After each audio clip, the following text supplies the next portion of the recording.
जय माता दी। मेरे सभी प्यारे दोस्तों, मैं लक्ष्मी शर्मा बड़ों को चरण स्पर्श, छोटों को प्यार और बराबर वालों को दिल से नमस्कार करती हूँ।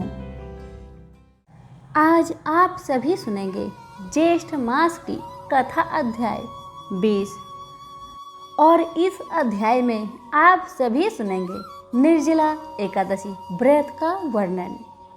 सभी बोले विष्णु भगवान की जय हो।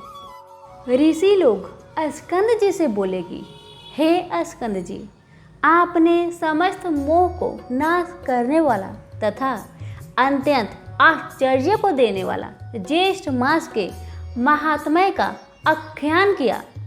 वह योगियों का गम्य सनातन साक्षात पर ब्रह्मा शत्रु के संहार के निमित्त एकादशी के प्रभाव से वहां पर आए, जो पर ब्रह्मा वचन से भी नहीं कहा जा सकता। इतना कहने पर ऋषि लोग फिर कहने लगे कि हे स्कंद जी, उस राजा पुलिंद ने दुखी होकर फिर क्या किया। स्कंद जी बोले कि हे ऋषियों, वह शोकातुर राजा अपने कुछ बचे हुए सैनिकों के सहित शीघ्र अपने नगर को आया और अपने नगर में राज्यभार को संभाला और शत्रु के पूर्ववासियों के वचन का मन से ध्यान करता हुआ एकादशी की प्रभाव को स्मरण करने लगा, जिसको स्वयं अपने अपने नेत्र से देखा था। इस प्रकार चिंता में मग्न राजा का बहुत समय बीत गया और अधिक चिंता मग्न रहने के कारण उसके शरीर में केवल हड्डी और चाम मात्रा ही रह गया। तब राजा पुलिंद ने अपने पुत्रों को राज्य देकर स्वयं अपनी स्त्री को साथ लेकर वन में चला गया और वहां जाकर वानप्रस्थ आश्रम ग्रहण कर लिया। वहां वन में राजा पुलिंद को एकादशी के संबंध में प्रश्न करते 12 दिन बीत गए और वही सबसे यही प्रश्न करता था कि हे तपोधन, एकादशी के व्रत की क्या विधि है, जो व्रत तीनों लोकों में दुर्लभ है, पवित्र और भगवान की अति प्रिय है। अहो आश्चर्य है, मैंने उस एकादशी व्रत का महान आश्चर्यचकित कार्य देखा था। इसमें संशय नहीं है, वहाँ के पूर्व जन्म के पुण्य कर्म के प्रभाव से वरेण्य ऋषि के पवित्र आश्रम में दत्तात्रेय ऋषि आए और उन दत्तात्रेय ऋषि के दर्शनों की लालसा से वहां समस्त ऋषिगण आए। कुछ लोगों ने तो पूजन किया, स्तुति तथा विविध प्रकार की उनकी सेवा की। राजा पुलिंद ने भी दत्तात्रेय जी का आगमन सुनकर वहां भयभीत के समान ऋषि के पास जाकर बैठ गया। प्रधान ऋषियों के चले जाने पर राजा पुलिंद दत्तात्रेय जी के पास गया और दंडवत कर दूसरे विंध्याचल पर्वत की तरह पृथ्वी पर गिर गया।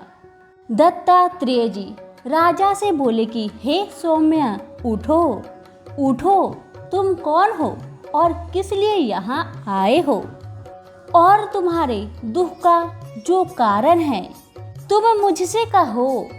दत्तात्रेय जी के वचन सुनकर अत्यंत दुखी होकर पुलिंद राजा नहीं उठा। तब उस राजा को दत्तात्रेय जी ने स्वयं अपने हाथों से उठाया। राजश्रेष्ठ पुलिंद ने उठकर दत्तात्रेय जी को अति सुंदर हृदय जानकर कहा, हे जगत तीतल विख्यात राजा पुलिंद हूँ मैं। हे तात, थोड़े ही समय में पृथ्वी मंडल को जीतकर और गर्भ में आकर मैंने सेना सहित राजा प्रचानवर्ही के नगर को गया। वहां जाकर उस विष्णु भक्त राजा के नगर को पीड़ित करने पर कोई ग्रामवासी मेरे पास आया और मुझसे प्रार्थना करने लगा कि आज श्री हरि भगवान का पवित्र दिन है, आज और कल 2 दिन के लिए उस राजा के विषय में क्षमा करे, क्योंकि समस्त नगरवासी व्रत में लीन हैं। उस ग्रामवासी की व्रता सुनकर मैं गर्भ में होकर क्रोध से उसके वचनों को अपमान किया। उसके वचन मेरी बुद्धि और मति को गर्भ से न छू सका। इसके पश्चात सूर्य अस्त के हो जाने पर असंख्य विष्णु दूत अनेक रूपों में वहां आकर युद्ध करने लगे। उन विष्णु दूतों के समुद्र के समान मेरी समस्त सेना को भक्षण कर लिया। अपने प्राण मात्र रह जाने पर हम लोग भागकर अपने नगर में आए। उसी समय मैंने राज्य पुत्र धन का त्याग कर तामसी वृत्ति का आश्रम लिया।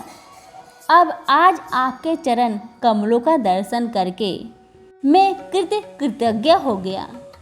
मैं धन्य हूँ तथा मेरे पूर्वज भी पुण्यशाली थे, जो आज देवताओं से भी पूजित आपके चरण कमलों का मुझे दर्शन हुआ। भगवान एकादशी नाम वाला व्रत कैसा होता है और किस विधि से किया जाता है, उसे आप संक्षेप में मुझसे कहिए, क्योंकि मैं आपकी शरणगत में हूँ। अन्यथा मैं शल्य के समान अपने प्राणों का त्याग कर दूंगा।